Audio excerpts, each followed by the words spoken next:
నమస్తే, welcome to hit news. వాస్తవ వార్తలే లక్ష్యం. నేను కల్పన. పార్టీలు మారడం, దాచుకోవడం, దోచుకోవడం కోసమేనా? ఈ మధ్య కాలంలో పార్టీలు మారడం అంటే ఊసరవెల్లి రంగులు మార్చినంత ఈజీగా మారుస్తున్నారు మన రాజకీయ నేతలు. ఒకప్పుడు రాజకీయాల్లోకి రావడం అంటే ప్రజలకు వీలైనంత సేవ చేయాలనే ఉద్దేశంతో వచ్చిన రాజకీయ నాయకులే చాలా ఎక్కువ. కానీ ఇప్పటి రాజకీయాలు చూస్తే ముందు తరాల రాజకీయానికి పూర్తిగా విరుద్ధంగానే ఉన్నాయనంటున్నారు ప్రజలు. వీలైతే దోచుకోవాలి, లేదా దోచుకున్న దాన్ని దాచుకోవాలి. దీనికోసం మన రాజకీయ నాయకులు ఎంతకైనా దిగజారిపోవడానికి కూడా సిద్ధమైపోతున్నారు. ఒక్క మాటలో చెప్పాలి అంటే ఇప్పటి రాజకీయాలు రైతు బజార్లో కూరగాయల్లాగా అమ్ముడుపోతున్నాయా? ఏమో, పూటకో చోటు, రోజుకో రేటు. ఇదేనా రాజకీయం అంటే? అసలు ఇలా టికెట్ల కోసం, ధనార్జన కోసం, దోచుకున్న దాన్ని దాచుకోవడం కోసం, పేరు ఏదైనా ఆఖరికి తన స్వార్థం కోసం ఇలా పార్టీలు మారుతూ పోతే నాయకుడిని నమ్ముకున్న ప్రజానికం ఏం కావాలి? పార్టీల మార్పు ప్రజలను మోసం చేయడమే. అవును, ఇది ముమ్మాటికి నిజం. ఇటీవలి కాలంలో దాదాపు నియోజకవర్గాలలో గెలిచిన పార్టీని వదిలి అధికార పార్టీలో చేరే నాయకులను చూస్తే కంపరం పుట్టిస్తోందట. ఇన్ని రోజులు అధికార పార్టీలో ఉంటూ అందిన కాడికి దోచుకుని సెటిల్మెంట్లు చేస్తూ పేద ప్రజలను పీడిస్తూ ఆ పార్టీ ఎమ్మెల్యేలను సంకనెత్తుకొని తిరుగుతూ ఉండే నాయకులే మరలా తిరిగి ఇప్పటి అధికార పార్టీ గూటికి రావడం చూసి ప్రజలు అసహ్యించుకుంటున్నారు.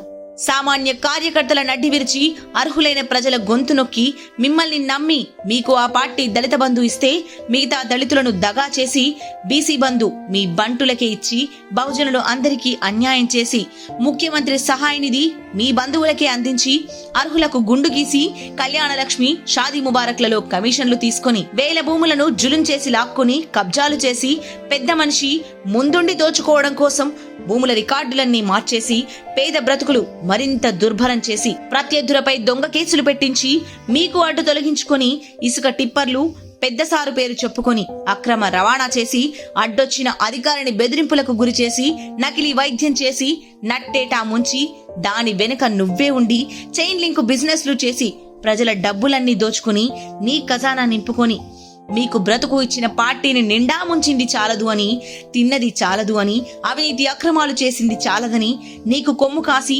నీకోసం ఎన్నో పాపాలలో పంచుకున్న అధిష్టానాన్ని నయవంచన చేయడం, అధికారంలో లేనంత మాత్రాన మీ పార్టీని వదిలి వేరే పార్టీలోకి వెళ్లడం న్యాయమేనా? గతంలో అధికారంలో ఉన్నప్పుడు దేవుడన్న సారు ఇప్పుడు మీకు దెయ్యమయ్యాడా?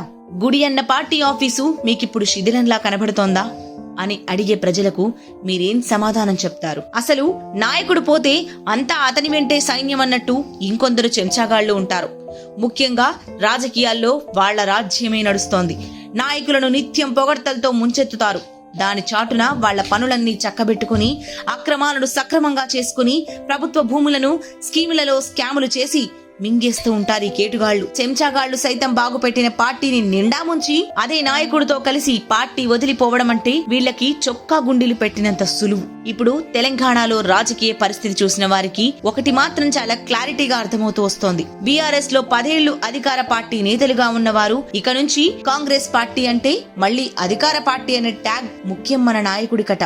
మరి వారు గెలిచింది ప్రస్తుతం చేరుతున్న పార్టీకి వ్యతిరేకంగానే కదా. మరి గెలిపించిన ప్రజల సంగతి ఏంటి? వారి తీర్పుని వీరు ధిక్కరిస్తున్నట్టే కదా, ప్రజలను మోసం చేస్తున్నట్టే కదా అనే ప్రశ్నలు ప్రజల నుండి ఎన్నెన్నో.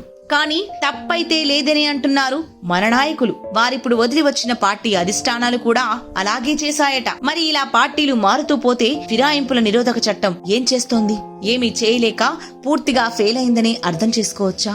దారి తప్పిన ఫిరాయింపుల నిరోధక చట్టం లక్ష్యం ఎమ్మెల్యేలను కొనుగోలు చేయడం, ప్రభుత్వాలను మార్చడం. ప్రజా అభిప్రాయానికి విలువే లేదు, ప్రజాస్వామ్యానికి అర్థం లేదు. చేతిలో ఉన్న వ్యవస్థలన్నీ ఉపయోగించుకోవడం, అడ్డదిడ్డంగా ప్రభుత్వాల్ని మార్చేయడం, రాజకీయ పార్టీల్ని నిర్వీర్యం చేయడానికి ఫిరాయింపులు ప్రోత్సహించడం కామన్ గా మారింది. ఫిరాయింపు చట్టంలోని లొసుగులన్నీ వాడుకుంటూ అధికారంలో ఉన్న పార్టీలు పొలిటికల్ సర్జికల్ స్ట్రైక్స్ చేస్తూ ఉన్నాయి. అధికారం చూపించి భయపెట్టడం లేదా ప్రలోభ పెట్టడం ద్వారా ఎమ్మెల్యేలని ఆకర్షిస్తూ ఉన్నారు. ప్రజల చేత, ప్రజల కొరకు ప్రజలే ప్రభుత్వాలను ఎన్నుకునే విధానం మన ప్రజాస్వామ్యం. ప్రపంచంలో అతిపెద్ద ప్రజాస్వామ్య దేశం మన భారతదేశం. ప్రజలు ఎమ్మెల్యేలను, ఎంపీలను ఎన్నుకుంటే వారు పాలకుల్ని ఎన్నుకుంటారు. ఈ ప్రజాస్వామ్య లోపాలు, ఇబ్బందుల గురించి చర్చించాలంటే చాలా పెద్ద టాపిక్ అవుతోంది. ఇక ప్రజాస్వామ్య వ్యవస్థలో అసలు లోపం రాజకీయ పార్టీల దగ్గర కనిపిస్తోందనే చెప్పుకోవచ్చు. ప్రజా తీర్పు వ్యతిరేకంగా వచ్చిందని తెలిసినా అనుకూలంగా మార్చుకోవడంలో రాజకీయ పార్టీలు రాటుదేలిపోతున్నాయి.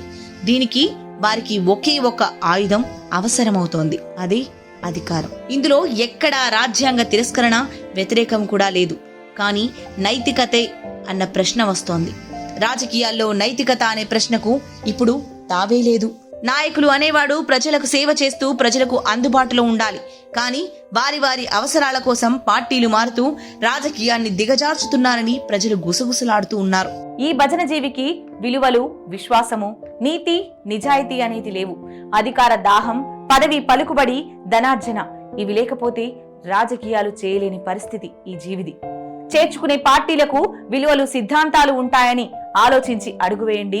భవిష్యత్ తరానికి మంచి రాజకీయాలను అందించండి. అస్తవ్యస్తమైన ఈ వ్యవస్థని మార్చడానికి నీతి, నిజాయితీ గల నాయకులు కావాలి. అప్పుడే కదా మన రాజకీయ వ్యవస్థ బాగుపడేది. ఇకనైనా పార్టీ మారే నాయకులను చేర్చుకునే ఇతర పార్టీలు ఆలోచించి నిర్ణయాలు తీసుకోవాలని ప్రజలు కోరుకుంటున్నారు. ఇది ఇలానే కొనసాగితే ప్రజలు మున్ముందు నువ్వు మనిషివా లేక రాజకీయ నాయకుడివా అంటారేమో. సైనింగ్ ఆఫ్, కల్పన.